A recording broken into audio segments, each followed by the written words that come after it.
Amidst other headlines, the U.S. military says it carried out 3 strikes against alleged drug boats in the eastern Pacific Ocean, killing at least 14 people. They always say, we're going to blow up every boat. It's just insane. You can't blow up what I want to say, Senator, that you is think I always might get have this. drugs on. And so far, they have alleged that these people are drug dealers.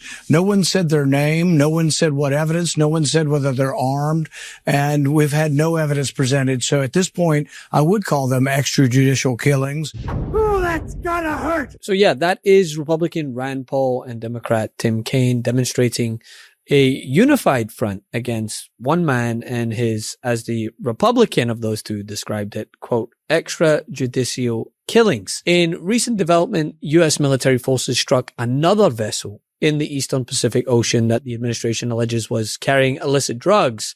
U.S. Southern Command says the attack killed 6 people aboard the boat. The vessel was described as, quote, known by our intelligence apparatus, transiting along known narco trafficking routes. The strike marks further escalation. See, this is the first time that the campaign has reached into the Eastern Pacific after initially targeting the Caribbean. Media post, Defense Secretary Pete Hegseth said the strikes were launched yesterday and that 1 person survived. It marks a further escalation in the pace of the boat attacks that began in early September. At least 57 people have been killed in more than a dozen such strikes. The Trump administration has provided no evidence to support its claims that the boats were bringing drugs to the United States. Is being executed at this particular moment, it doesn't make a lot of sense. First and foremost, the fact that no one can confirm that we've actually been taking out narco traffickers or huge drug traffickers, however you want to say it. And last week when we were talking about this, Dana had just seen the alert that the admiral in charge of the Southern Command had resigned. And he was the one who was in charge of this. And the reporting is that he wasn't comfortable with the mission and had been pushing back within the Pentagon. And do you think he would have resigned if everything was by the book?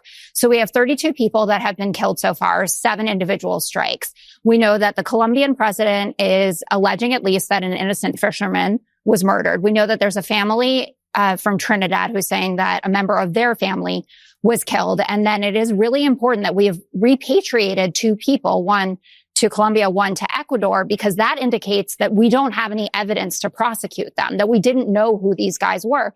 Because if you did have evidence, you would bring them before a court. But the problem with all this is that there's been no detailed public evidence. None of it shared the specific drugs, the chain of custody, or the legal foundation for attacking the vessel in the first place. As a result, lawyers and lawmakers are raising red flags about whether this meets established international law or the U.S. War Powers Resolution. None more so than Republican Rand Paul. In an appearance on Fox News, Republican Senator Rand Paul continued his unwavering criticism of this administration. He insisted that Congress must approve such military action. Start with you, Senator Paul. What do you need to hear in a briefing? What questions do you have? You know, it's not so much about a briefing, but we haven't had a briefing. To be clear, we've got no information. I've been invited to no briefing, but a briefing is not enough to overcome the Constitution. The Constitution says that when you go to war, Congress has to vote on it. And during a war, then there's a lower rules for engagement. People do sometimes get killed without due process, but the drug war or the crime war has typically been something we do through law enforcement. And so far, they have alleged that these people are drug dealers. No one said their name. No one said what evidence. No one said whether they're armed. And we've had no evidence presented. So at this point, I would call them extrajudicial killings. And this is akin to what China does, to Iran does with drug dealers. They summarily execute people without presenting evidence to the public. So it's wrong. All right, here's Right. The other question nobody seems to have asked, one more question is, nobody seems to have asked, this outboard boat was 2,700 miles. How do we know it was coming to the U.S.? So they may be selling drugs in Trinidad. We are the in-destination point for whatever percentage of drugs coming out of Central and South America. You don't think anybody in the Caribbean's using drugs? What if they're selling the drugs in Trinidad? Are we now the police for Trinidad? Well, they always say, we're going to blow up every boat. It's just insane. You can't blow up what I want to say, Senator, that you is think might have drugs on. I always get this. And this is notable, right? Because Trump has counted on a unified GOP approach for his bold foreign policy posture. And now a few of his own are publicly voicing sharp dissent. Lawmakers from both parties are now pressing Congress and the administration for clarity, demanding evidence, legal justification, and oversight. Two questions. It's obvious why a target list is classified. Why is the legal rationale? I don't have any freaking idea. If you've got a valid legal opinion, wouldn't you want to share it with every member? If you believe, I think the administration does, that we know these guys are bad guys, wouldn't you want to catch them and show the world the drugs and show their history of bad activities? Number one, there is no fentanyl made in Venezuela. Not just a little bit. There's none being made in Venezuela.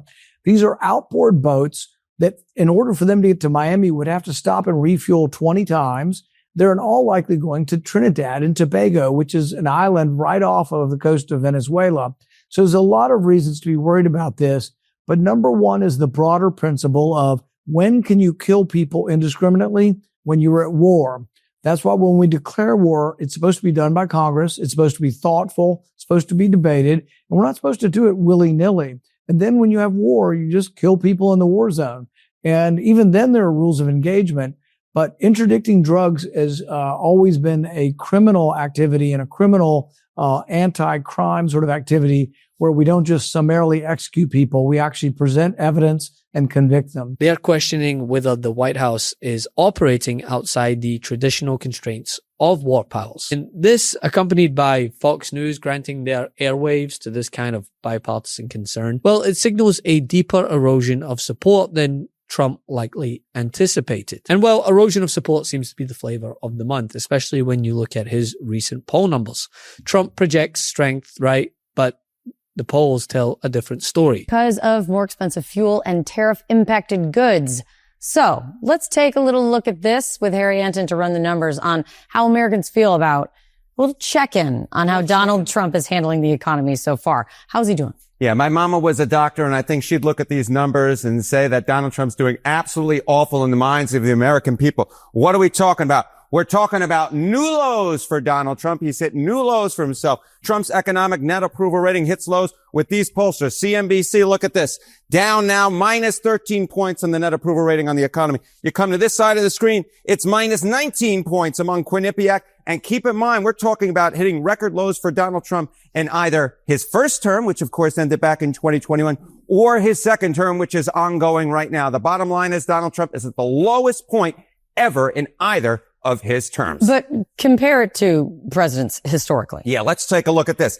Donald Trump is beating himself in the way you don't want to beat yourself, record lows, but let's compare it to other presidents. Well, let's take a look here. Okay, worst economic net approval ratings at this point among presidents since 1977. In the presidency, right, this is a new Donald Trump presidency. Look at this. He's the worst for any presidency at this point. How about the second term? Come to this side of the screen. Of course, Trump's in his second term. He's the worst for any president at their second term at this point. So Donald Trump isn't just beating himself with record lows. This is the lowest for any president ever at this point in either a presidency or for a second term. Donald Trump setting the types of records you simply put do not want to set. His overall job approval has slipped into the low 40% range while disapproval is growing. On the economy, once his strongest card alongside immigration, only about 3 in 10 Americans say that they approve of his handling. I mean, when your own party begins to question you and the broader electorate is turning skeptical and not just losing the narrative, you're completely losing ground. And when he's asked about whether he would continue with this kill first, answer questions later approach, the president said this. And Mr. President, if you are declaring war against these cartels and Congress is likely to approve of that process, why not just ask for a declaration of war? Well, I don't think we're going to necessarily ask for a declaration of war. I think we're just going to kill people that are bringing drugs into our country.